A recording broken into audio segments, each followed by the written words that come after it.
علامہ مولانا محمد داؤد احمد صاحب فیضی کو آپ کے حوالے کرنے جا رہا ہوں۔ خطیب بے باک، خطیب بے مثال ہیں۔ حضرت کی تقریر کو سماعت کیجئے اور اپنے ایمان کو تازہ کیجئے۔ آئیے آنے والے خطیب، آنے والے عالم نبی، وارث نبی کا استقبال کیجئے۔ نعرہ تکبیر، نعرہ رسالت، مسلک اعلی حضرت، ذکر شہداء کرب و بلا، علماء اہل سنت، نعرہ تکبیر، نعرہ رسالت، خطابت سے سامعین کے قلوب کو منور و مجلہ فرمائے۔ وقار سامعین کرام،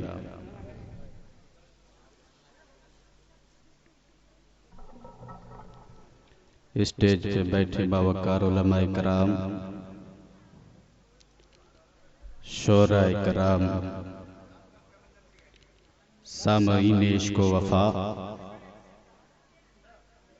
پردے میں بیٹھ کر سننے والی خواتین اسلام، اسلام کی مقدس شہزادیوں، میری ماں اور بہنیں، السلام علیکم ورحمۃ اللہ وبرکاتہ۔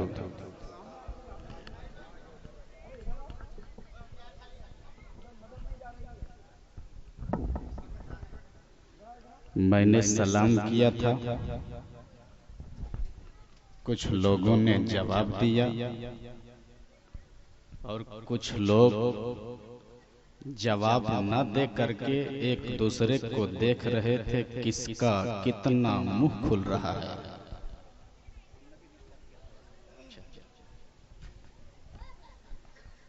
سلام کرنا تو آپ جانتے ہی ہیں، علماء سے مسئلہ سنتے رہتے ہیں۔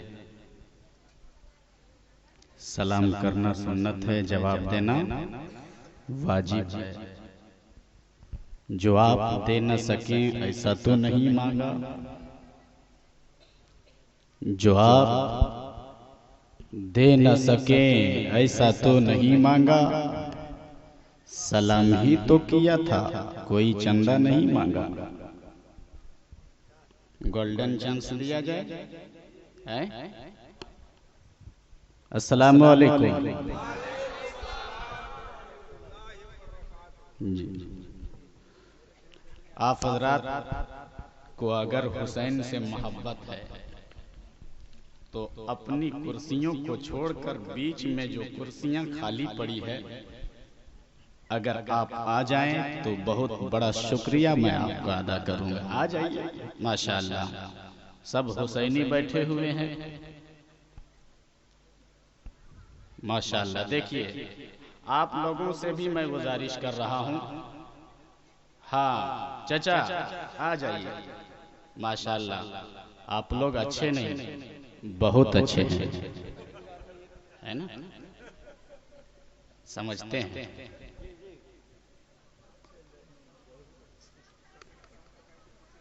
الحمدللہ، الحمدللہ رب العالمین، والعاقبۃ للمتقین، والصلاۃ والسلام علی رسولک وحبیبک ونبیک ورسولنا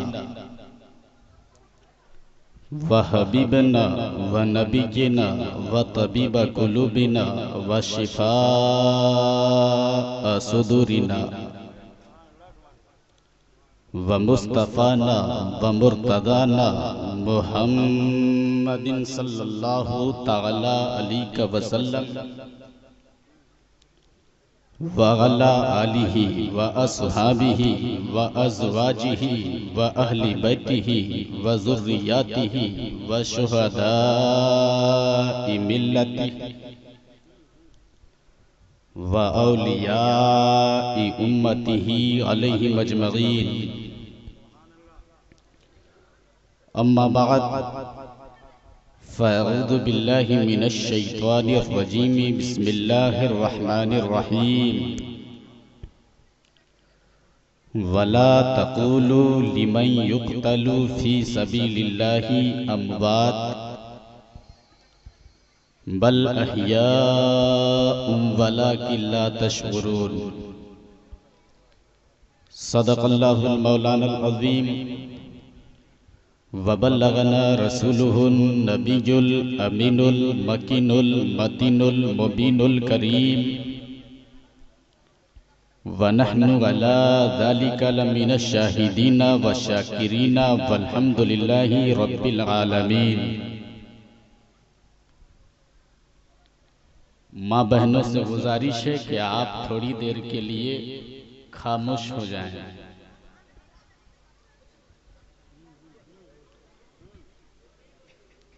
ایک دن اچانک بہت بڑا حادثہ ہو گیا۔ وہ کیا تھا؟ شاعر اسلام حضرت شہباز اختر وارثی نے آ کر کہا کہ مولانا ایک بات بتاؤں؟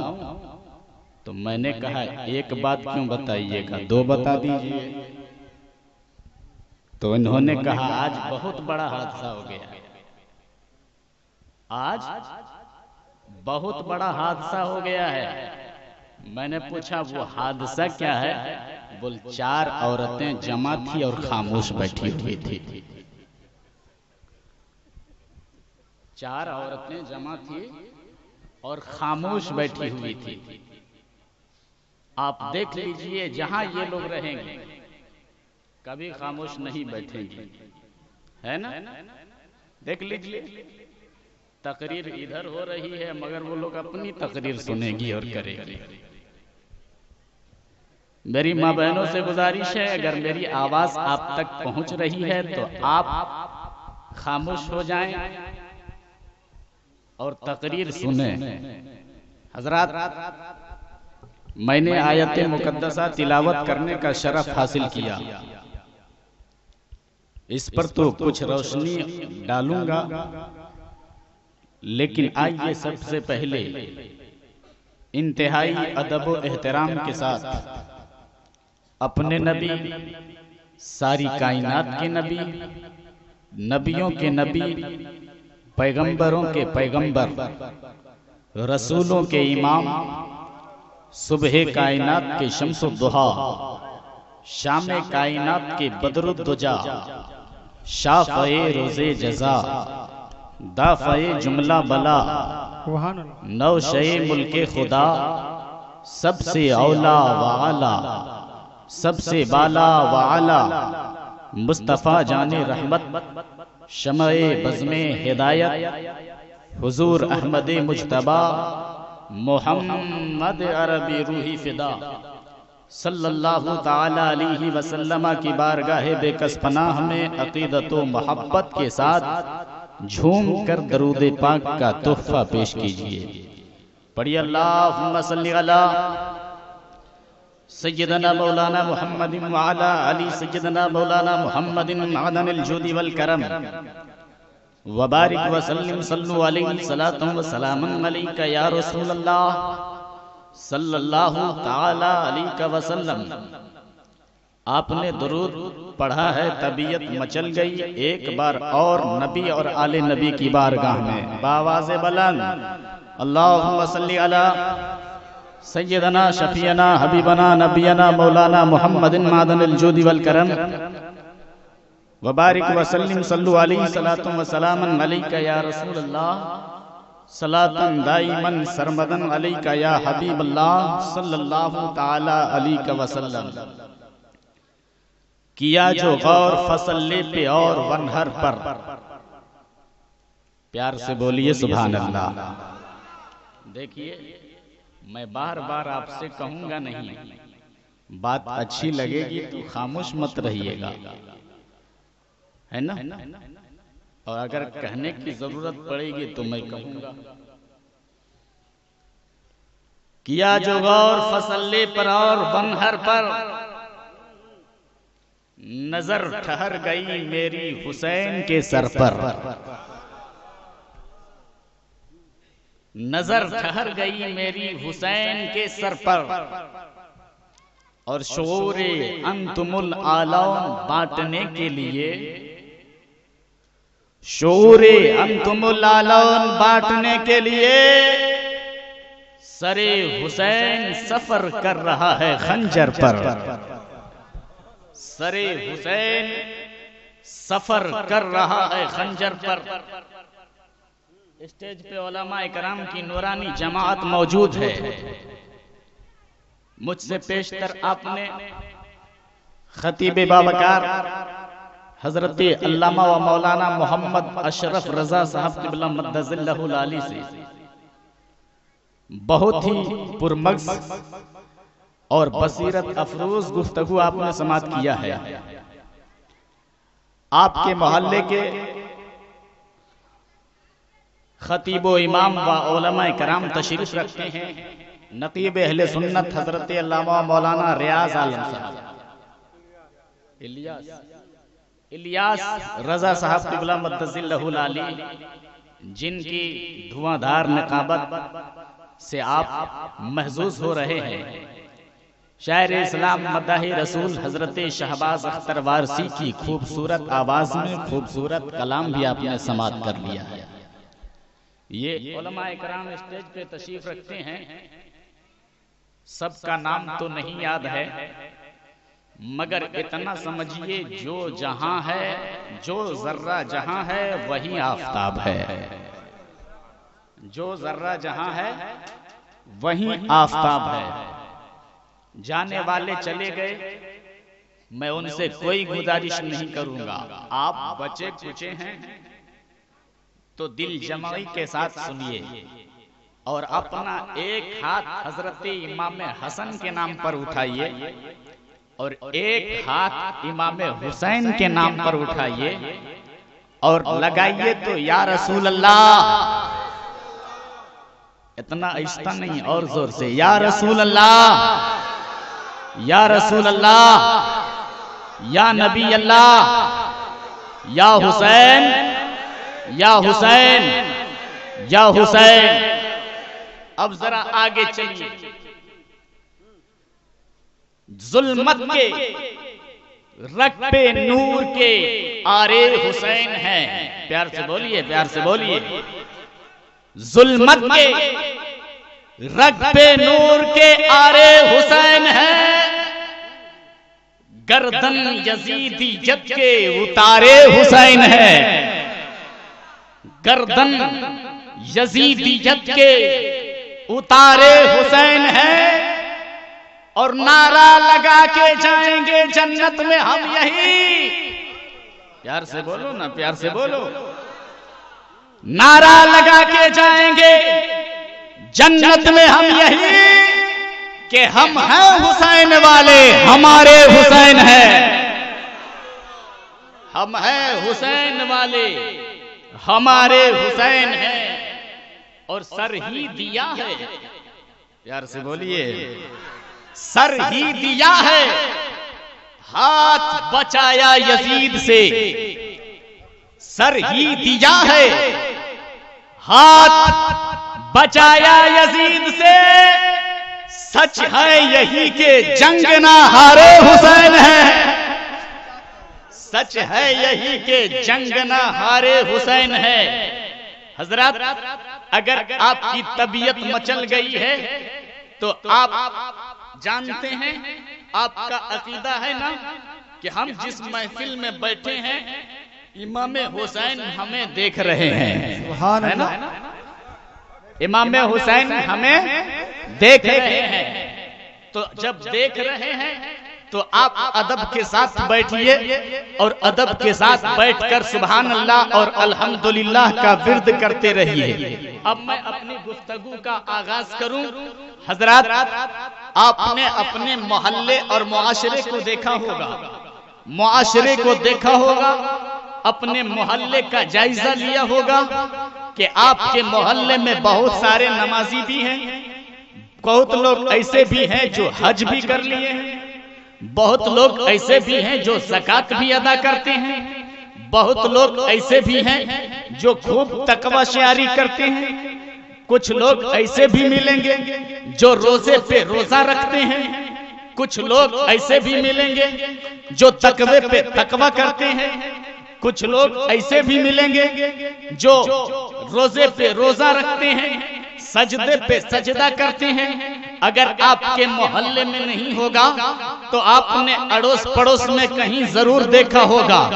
لیکن جو نمازی ہوتا ہے اس کو اپنی نماز پہ گھمنڈ ہو جایا کرتا ہے. جو روزے دار ہوتا ہے اس کو اپنے روزے پہ گھمنڈ ہو جایا کرتا ہے. جو تقوی شعار ہوتا ہے اس کو اپنے تقوی پہ گھمنڈ ہو جایا کرتا ہے. جو حاجی ہوتا ہے اس کو اپنے حج پہ گھمنڈ ہو جایا کرتا ہے. اور جب کہیں آپ سے ملاقات ہو گئی، اگر دروازے پہ ملاقات ہوئی تو دروازے پہ دین کی باتیں کرے گا. گھر میں ملاقات ہوئی تو دین کی بات کرتا ہے. مکان میں ملاقات ہوئی تو دین کی بات کرتا ہوا نظر آئے گا. میدان میں ملاقات ہوئی تو دین کی بات کرتا ہوا نظر آئے گا. ٹرین میں ملاقات ہوگی دین کی بات کرتا ہوا نظر آئے گا.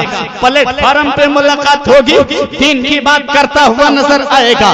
لیکن داؤد احمد فیضی بڑی متانت و سنجیدگی کے ساتھ اور دیانتداری کے ساتھ بتانا چاہے گا، جو لوگ آپ سے ملاقات کرتے ہیں، جس کو اپنی نماز پہ گھمنڈ ہوتا ہے، جس کو اپنی تقوی پہ گھمنڈ ہو جایا کرتا ہے، جس کو اپنے حج پہ غرور ہو جایا کرتا ہے، جو دین کی باتیں کرتا ہوا نظر آتا ہے، نہ دروازے پہ دین نظر آتا ہے، نہ اس کے مکان میں دین نظر آتا ہے، نہ اس کے دکان میں دین نظر آتا ہے، نہ کھیت میں دین نظر آتا ہے، نہ خلیان میں دین نظر آتا ہے، نہ ٹرین میں دین نظر آتا ہے، نہ پلیٹ فارم پہ دین نظر آتا ہے.